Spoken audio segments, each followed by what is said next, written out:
You know, artists will paint on just about anything: wood, metal, household objects, sheets in fact. But for artists who care about their work, it has to be canvas. And for the most discerning of artists, well, there's only one type, and that's linen. But the story of linen doesn't start and stop at the art store. No, in fact, it begins here, in this field in Belgium, with the flax plant.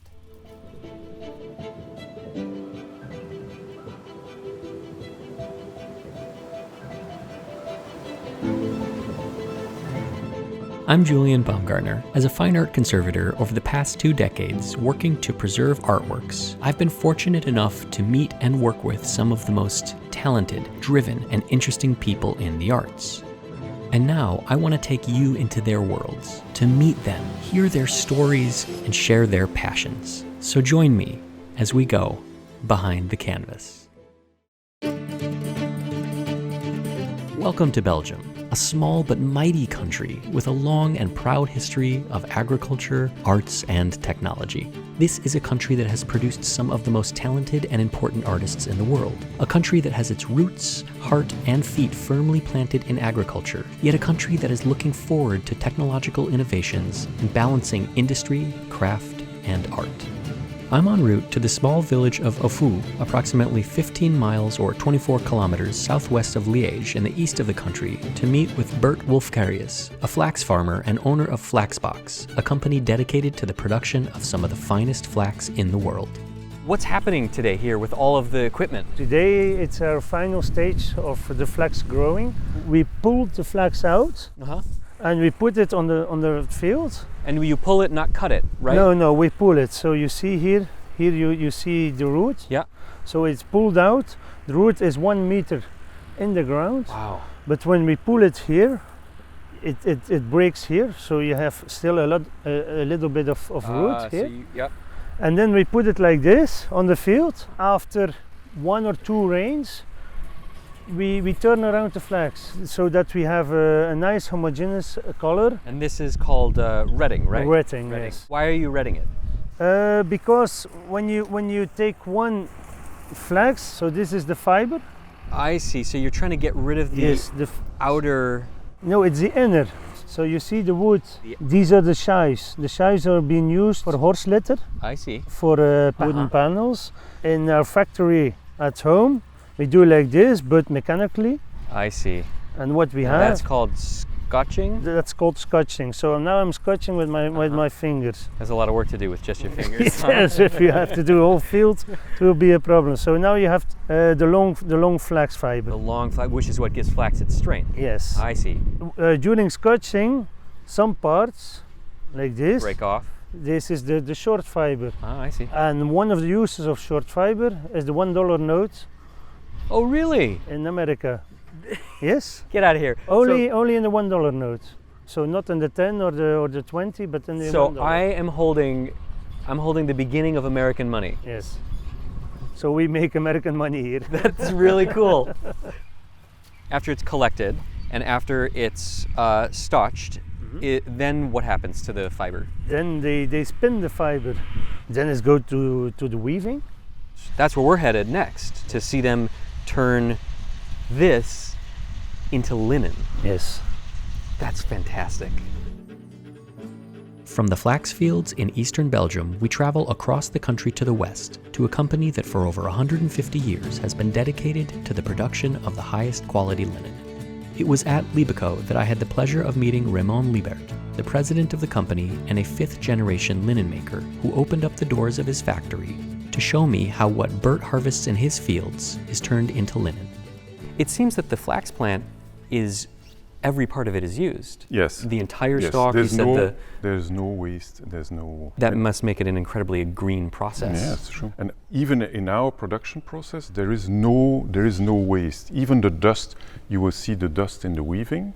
The dust is recouped, is used for insulation, it's used for, so there's really no waste. Is that a modern invention, or is that a practice that's been happening since? No, since very long time. Yeah. The Middle Ages. Oh, wow. In fact, the Egyptians already had Wow. Flax. So the things that we think of as very modern and new really date back to the beginning. It's really what made Flanders. Flanders in 1850 was a very poor region, and it's really thanks to the flax industry that prosperity was brought. So flax to Belgium is critically important. Was at the time. Oh, I see. And is gaining back again a lot of interest. But here we produce only products based on flax, mostly 100%.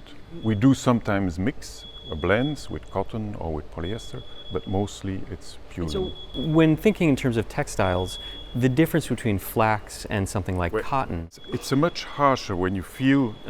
You feel the fiber. It's a bit harsher. Yeah. It's a bit more delicate. Also, it asks more mechanical treatments before you can use the fiber. But it's a very clean fiber. Huh? There's hardly any chemical used in agriculture. Oh, okay. There's no irrigation. There's no genetically modified seed. So it's very respectful of nature. It seems maybe like the perfect plant. Yes, it's quite perfect. So Ramon, in this warehouse, I see what looks like finished product, some raw materials, things in boxes. It's kind of a little bit of everything. Yes. So this is the main warehouse. I see. It's totally automated. But that was the idea, to make a warehouse that can be used for all different purposes. So a very flexible system. I see.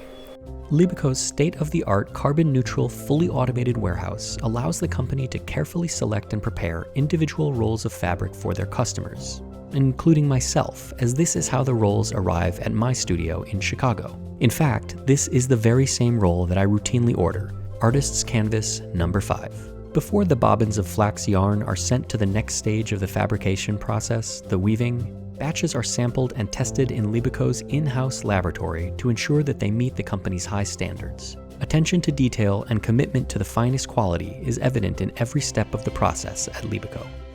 Hoeveel haren zijn er hier? Voor het moment geven we met 286 draden. Yeah. Here he has 286 bobbins. 286 individual bobbins. Individual bobbins that are going on this winding machine.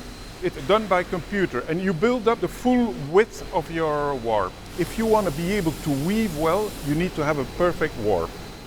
That there's no difference in tension, that there's no yarns missing. So this is very, very essential. Here you can see it's a beautiful wet spun yarn. It has this shine, it's relatively fine. It looks incredibly even, and I'm guessing that's what you want, something that's very predictable. Some, and you have some that are much coarser. But Oh, well, I guess, because it depends on what the final product is. In fact, a bit of characteristic of the company is that we go from very fine to very heavy cut. Oh, I see. That's because we do all different products. We do the apparel, we do decorated fabrics, we do technical canvas. So other mills are specializing only in apparel or only in technical fabrics. So we do the whole thing, but we stay with flax. So if here a yarn is breaking or is missing, the machine will immediately stop. And so what happens then? But so then he will search the yarn that is missing and he will make a knot and start again. Oh, okay, I see. So every once in a while, maybe when you see on a linen, you see a little bump. That can be from here, Oh, okay. but it can also be in the weaving process. The natural part, right? So Ramon, are you guys producing in shifts? Is this happening all the time? We start the Monday morning and we work till Saturday morning, non-stop. Non-stop. In the weaving process and here in preparation. A weaving loom has to continue to run all the time. That's the best for the loom. And Right. we use 2,000 tons of yarns a year, and we produce a bit. It depends a bit on the season, but on the average, we produce between 12,000 and 15,000 meters of fabric per day. So 12 per day. 12 to 15 kilometers or 7 to 9 miles of linen every single day, nearly 3,000 miles a year, enough to cross the entire United States. To ensure that no yarn is wasted during the warping process, Libeco carefully unwinds and rewinds the smaller, leftover bobbins. This highly automated process takes what otherwise would be considered unusable material and gives it new purpose. By doing this, Libeco is not only saving on costs and materials, but they're upholding their commitment to being a no-waste facility, using every part of the raw flax. Before we headed onto the weaving floor, Ramon took me into the training room, where every master weaver's education starts, learning how the machines work. Oh, yeah. Look at that. The idea is that you have to introduce your weft in the fabric. Right. So it makes an opening in the yarns. You enter the weft, and then the reed is pushing the weft and it against tightens it. Yeah, and tightens it. And then again, there's a movement of the shaft, and it's coming back. And so this happens 220 to 250 times a minute. And here on the That's very fast. You have those metallic, they say in French, lance, that takes the yarn on one side, brings it over here, and then pulls it back. And does this movement? They meet in the middle. Yeah, they meet in the middle like see. this. This brings us to the heart of Libeco's production. Nearly 100 looms working around the clock in unison, creating a symphony of motion and sounds. It is here that the fibers of the raw flax plant are transformed from individual threads into a cohesive product, each one with a unique set of characteristics and filled with possibility. While the looms weave, diligent vacuums pace the floor, gathering up all of the dust cast off during the fabrication process. These precious bits of the plant do not go to waste. Rather, they are collected, reused as insulation, and ensuring that once again, every part of the plant is used, making flax a uniquely green material. It's a mesmerizing process, with some of these machines dating back to over 7 decades in almost constant motion, working to give the flax, the yarn, the fields of Belgium, purpose and possibility. So you've taken me to a construction site, Ramon. Yes, here it's. We had our old offices here, and so here we built new offices with showroom. And then in the front we have an old warehouse that we will transform in a store, museum, conference. There will be a conference room. So you mentioned that originally 1850. It was on one end of the building. Yes, it started there at the farm. And every generation, I think you said you're fifth generation? Yes. So every generation has added and contributed to the growing. And this building, this has been built by my dad in the 60s, just after World War II. And now you're building this. And now we're building this in the new warehouse. And so what's the next generation going to build? You're going to have to ask them. Well, what do you see the future of Libeco? Well, I think we're definitely going to a much more automated process, but still the people will be essential. And I think it's more a story of passion and passionate people, and what we have to do is transmit the passion of. Do you ever worry that the automation takes away from the soul of the production of linen? Not everything can be automated. Right. Like checking the fabric, you still need somebody looking at the fabric and to detect the defects and eventually to repair, because it's a natural fiber. You will always have the variation in your raw materials. So even though you're moving towards a more automatic process, more advanced technology and machines, the heart of the process still lies with the people who will run the machines and build them and operate the factory, and that keeps it, a product with integrity. Yes. Ramon, what is this here that's going on? What we're doing here is that first check of the fabric after weaving, and we do quality control. Oh. So if there's a defect on the fabric, if there's a hole, if there is a knot in the yarn, I see. if there's a stain, we'll try to correct. So now she will show what she's doing. So she can take out the defect. Yes. And And even if there's really a hole, Yeah. she could reconstitute the fabric by putting threads. Well, that sounds a lot like art conservation. Yes, and sometimes yes, what I yes, have to yes. do. Yeah, sure. And she's so fast. No, you're very fast. Een lange Very ervaring, hè? fast. Hoe lang al? Zijn we hier? Ik zit het vorige week 35 jaar. It's already 35 years she's doing the job. 35 so, years, yes. wow. And how long does it take to become good at this? Months, maanden, hè? Ja. Opleiding. Ja, Voor iemand die begint, de maanden, hè? een paar maanden, ja. It's really months that they're working together. Ah, right, so they have to learn from somebody and And in train. fact, most of the ladies have their specialty. Some are doing more the coarser fabric, some are doing more the finer fabric. It's right here, right? Voilà. Yeah, you can't see anymore. Right here? Yes. Wow. Would it be okay if I tried? Ja. Yeah? Oh, You okay. could try. Okay. So you folded it, right? Yes.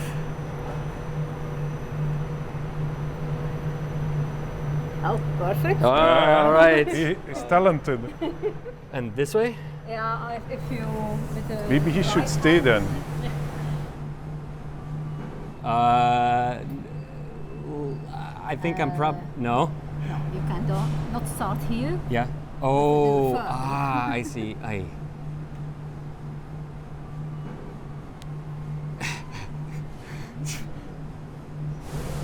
Tricky, yeah? Very. No, I can't do it. Nope. No. I can't do it.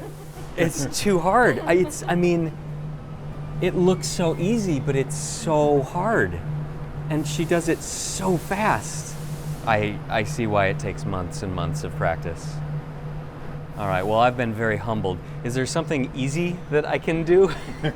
Maybe sweeping? Sweeping, yeah, you can sweep. Every single meter of linen created at Libeco is watched over by a team of skilled and dedicated craftspeople. They are the guardians of quality and integrity. They use their expertise, experience, and attention to detail to guide the raw linen through the production process and to the final stages into beautiful linen products that Libeco is known for throughout the world.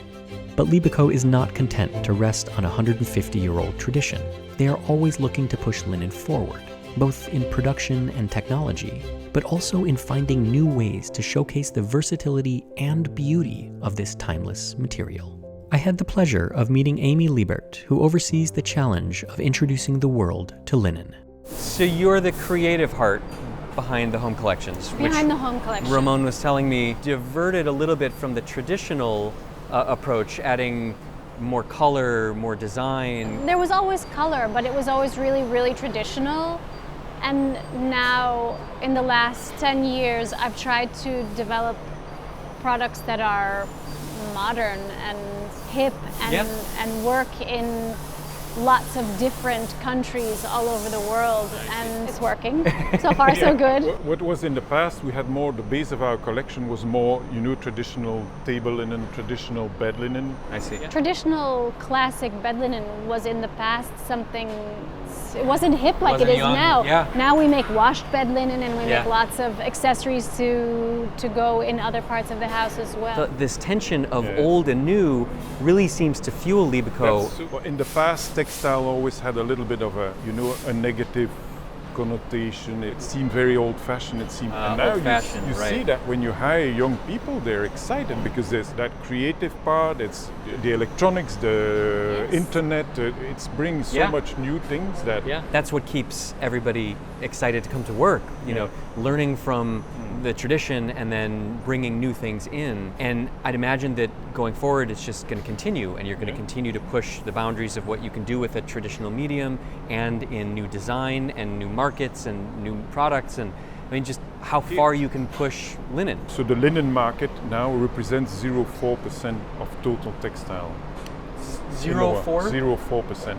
If we can go from 0.4 There's a little bit of to growth. 1%, it's a fantastic growth, and it's a tremendous. And that's the challenge for us, is to continue to grow but keep the quality and keep the creative part and keep the. Yeah. But it's very exciting. So Amy, would you mind showing me some of the work that you're doing here at Libeco with the design? Of course, let's go have a look. So this is the design center where you do your work? This is where all of the cutting, stitching, packaging, stock happens. I see. And upstairs is the studio, but now they are busy with our new collection for fall. So this collection is going to a show in Paris at the end of the week. And you said the design work happens in the studio. Yes. Can we take a look at there? Yes. It's, I didn't really prepare for you, so. It's a working studio, that's the best Oh kind. dear, be ready. Here you have it. The disaster of the design studio. No, this takes me back to my art school days, and it feels really exciting. A creative space, just energy and electricity. Yeah, I agree. So Amy, what are some of the challenges working with a natural, irregular product? You know, linen is by nature full of slubs, and so Tell me those about it, things yeah. are part of the, it's part of the deal. Ah, I It is see. what it is. Right. The saturation of color is completely different than with other fibers. You know, if you try to make lab dips of this color in another fiber, it will look completely different than it does in linen. It's very specific. That was probably what makes it such a That's special. what makes it special, Yeah. definitely. I can show you what's been in the works for the last 18 months. Oh, sure. Oh, wow. Yeah, That's very a totally different different from- feel. yeah. Wow, look at that. That's, And then this is another texture. yeah, another texture, right. It feels totally different. And what is this? This is... This is going to be a napkin. Okay, and this is Still loom just... state, yeah. Okay. It hasn't been washed yet. Really beautiful. And the textures and the feel, I mean, they really cry out, touch me, hold me, like experience. I hope so. Yeah, right. Well, I mean, as a textile, that's what you want, right? Yeah. It's truly amazing to think that such a simple plant, with its humble roots in the fields across Flanders, can be transformed into a fabric with so many different textures, forms, and uses, each with its own unique set of characteristics, all thanks to the skilled artisans at Libeco.